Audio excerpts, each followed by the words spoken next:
Frozen shoulder यानी कि कंधों की जकड़न की समस्या। कई बार ये जकड़न इतनी ज्यादा हो जाती है कि आप अपनी जीवन शैली को भी प्रभावित महसूस करते हैं। कुछ लोगों में देखा जाता है कि वे अपने हाथ को इस प्रकार से उठाने में भी असमर्थ हो जाते हैं। वो अपने हाथ को उठाने वाले किसी भी कार्य को नहीं कर पाते हैं। और जो लोग इस समस्या से ग्रसित हैं, वे अपने कंधे के ऊपर के भाग, कंधे के पीछे और अग्रभाग में बेहद भयावह दर्द की अनुभूति करते हैं। इसके चलते उनकी जीवन शैली प्रभावित होती है। हार्दिक अभिनंदन, मेरा नाम सोनाली है और मेरे YouTube चैनल में आपका बेहद स्वागत है। यदि अभी तक आपने मेरे चैनल को सब्सक्राइब नहीं करा है, तो कृपया इसको सब्सक्राइब कर दीजिए, जिससे कि भविष्य में आने वाले वीडियोस आप तक सबसे पहले पहुंच सके। तो आज हम कुछ ऐसे योगासनाओं को करेंगे जिनको करने से हमारे फ्रोजन शोल्डर के साथ-साथ हमें सर्वाइकल के दर्द में भी राहत मिलेगी। तो आइए अपने वीडियो को प्रारंभ करते हैं। योगासनाओं की तरफ बढ़ने से पहले हम बात करेंगे कि हमें फ्रोजन शोल्डर की समस्या होती क्यों है। इसका सबसे पहला कारण है हमारी बढ़ती हुई उम्र, यानी कि जैसे-जैसे हमारी उम्र बढ़ती है, इस समस्या से ग्रसित होने की संभावनाएं भी बढ़ जाती हैं। इसका दूसरा कारण है कंधे की मांसपेशियों का कमजोर होना। जब हम कंधे की मांसपेशियों पर कोई कार्य नहीं करेंगे, यानी कि इन्हें एक्टिव नहीं रखेंगे, इनमें फ्लेक्सिबिलिटी और मोबिलिटी की कमी होने से हमारी मांसपेशियां कमजोर पड़ जाती हैं। इसका तीसरा कारण है जब हम काफी लंबे समय तक अपने कंधे पर कोई भारी वजन उठाते हैं, जैसे कि कोई बैग उठा के रखते हैं, तो इस वजह से भी हमें फ्रोजन शोल्डर की समस्या होने की संभावनाएं बढ़ जाती हैं। अब हम बात करेंगे योगासनाओं की। आज पहले हम सूक्ष्म योगासनाओं से शुरुआत करेंगे, जिनकी वजह से हमारे कंधे की मोबिलिटी और फ्लेक्सिबिलिटी बढ़ जाएगी और हमारे कंधे एक्टिवेट हो जाएंगे। और धीरे धीरे करके कुछ समय के अंतराल आप महसूस करेंगे कि आपकी फ्रोजन शोल्डर की समस्या दूर हो जाएगी। आज की श्रृंखला के लिए आपको कुछ प्रॉप्स की आवश्यकता हो सकती है। आप चाहें तो योगा स्ट्रैप, दुपट्टा, तौलिया या बैम्बू स्टिक का भी प्रयोग कर सकते हैं। इसके साथ ही आपको कुर्सी और दीवार की सहायता से इन योगासनाओं को करना है। अब हम बढ़ेंगे पहले सूक्ष्म व्यायामों की तरफ। सूक्ष्म व्यायाम करने से आपके कंधों की फ्लेक्सिबिलिटी और मोबिलिटी इंप्रूव होगी और आपको फ्रोजन शोल्डर की समस्या में राहत मिलेगी। जो हमारी पहली एक्सरसाइज है, उसके लिए आपको सुखासना में इस प्रकार से बैठ जाना है। आप चाहें तो योगा मैट पर या फिर अपने बेड या फिर कुर्सी पे भी बैठ के इसका अभ्यास कर सकते हैं। दोनों हाथों को सीधा करेंगे और इस प्रकार से आगे बढ़ाएंगे। अब यहाँ पे आपको अपने पंजों को, हथेली की जो पंजे हैं, उनको इस प्रकार से खोल लेना है पीछे की ओर। अब अपनी उंगलियों को ऐसे फैला लीजिए। श्वास को छोड़ते हुए उंगलियों को बंद कीजिए और श्वास को भरते हुए खोल लीजिए। पुनः करेंगे। श्वास को छोड़ते हुए उंगलियां बंद, इनहेल करते हुए उंगलियों को फैला लेंगे। एक्सहेल, मुट्ठी बंद, इनहेल, मुट्ठी को खोल लेंगे। इस अभ्यास को आप 20-20 बार दोहरा सकते हैं। आप अपने सामर्थ्य के हिसाब से इसे 2 से 3 बार भी कर सकते हैं। इसके बाद हमारी जो अगली क्रिया है, उसके लिए भी आपको अपने हाथों को इस प्रकार से सामने रखना है। अंगूठों को मुट्ठी के भीतर इस प्रकार से बंद कीजिए। अब यहाँ पे आपको अपने रिस्ट को रोटेट करना है। आप चाहें तो इस प्रकार से रोटेट कर सकते हैं, क्लॉकवाइज और एंटी क्लॉकवाइज डायरेक्शन में। फिर इसको विपरीत दिशा में घुमा लीजिए। ये है हमारी दूसरी क्रिया। इसको भी आप अपने सामर्थ्य के हिसाब से कर लीजिए। आप चाहें तो मेरे साथ भी इन योगासनाओं का अभ्यास कर सकते हैं। तीसरे योगासना के लिए भी आपको सामने अपने हाथों को फैलाना है। पंजों को अब आसमान की ओर कर दीजिए। श्वास भरते हुए अपने कंधों पे रख लीजिए अपने हाथों को। श्वास छोड़ते हुए सामने की ओर। पुनः श्वास को भरेंगे और श्वास को छोड़ देंगे। इनहेल करेंगे, अपनी उंगलियों से अपने कंधों को टच करेंगे और एक्सहेल करके सामने की ओर खोल देंगे। इसका अभ्यास भी आप 20 बार कर सकते हैं। 20-20 बार की आप 3 साइकिल कर सकते हैं। अब हम करेंगे अपनी चौथी क्रिया। चौथी क्रिया को करने के लिए आपको अपने हाथों को अपने कंधों पर इस प्रकार से रख लेना है। श्वास को भरेंगे और अपनी कोहनियों को ऊपर की ओर लेके जाएंगे, श्वास छोड़ते हुए नीचे। कोहनियों को सामने की ओर लाके मिलाएंगे, श्वास भरेंगे और श्वास छोड़ते हुए नीचे। पुनः दोहराइए। श्वास भरिए और श्वास छोड़ दीजिए।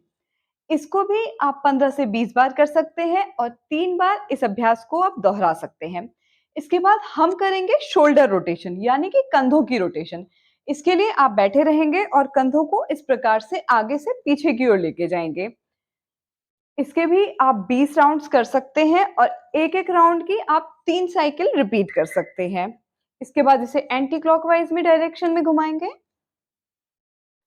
मतलब अपने कंधों को अब हमें आगे की ओर लेके आना है। ये हो गई हमारी 5वीं क्रिया।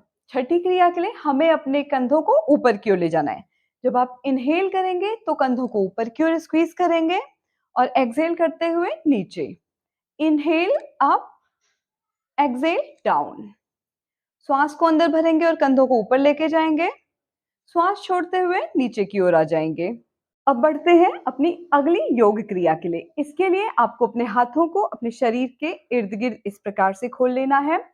श्वास भरेंगे और हाथों को ऊपर की ओर लेके जाएंगे, श्वास छोड़ते हुए नीचे।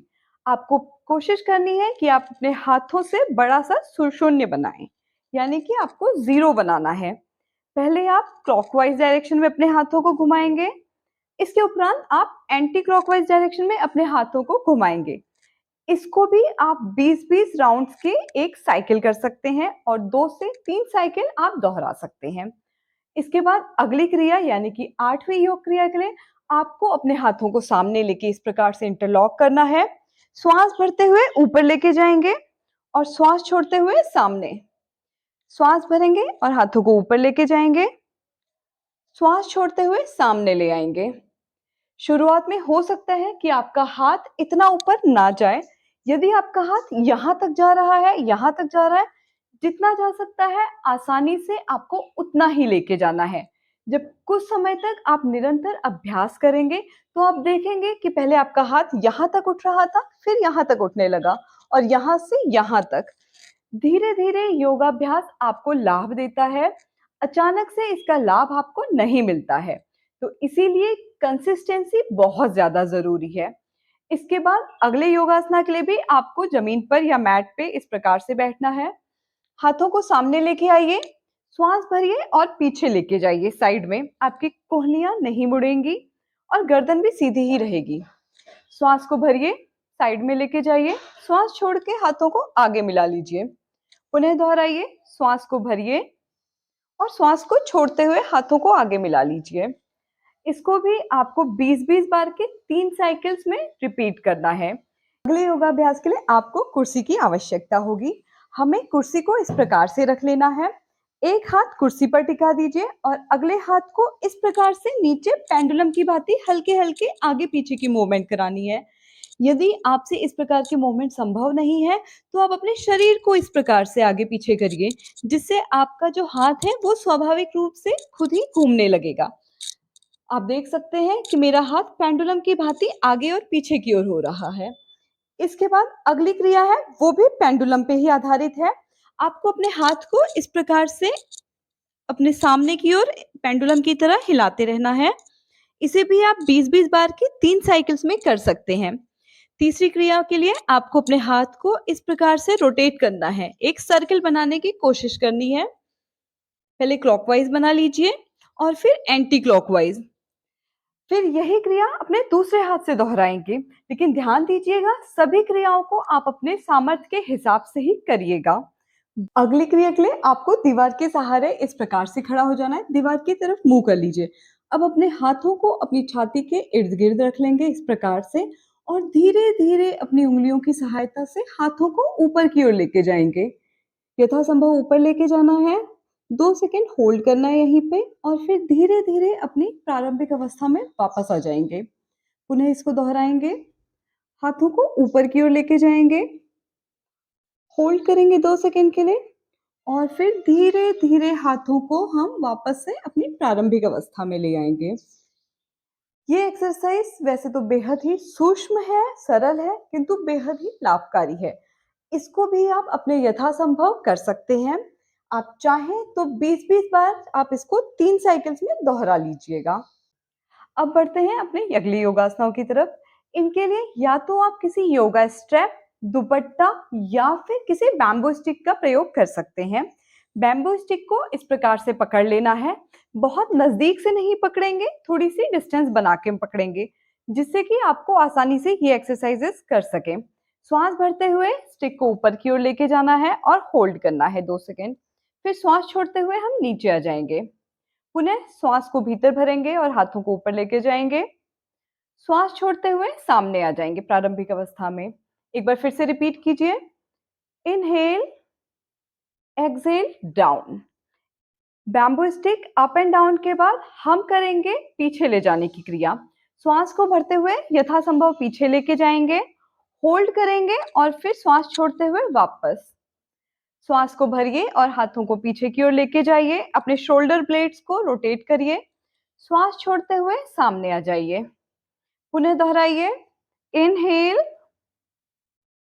और एक्सहेल करते हुए वापस से। अगर आप गैप कम रखेंगे तो आपको करने में शुरुआती दिनों में थोड़ी-सी असहज महसूस करेंगे।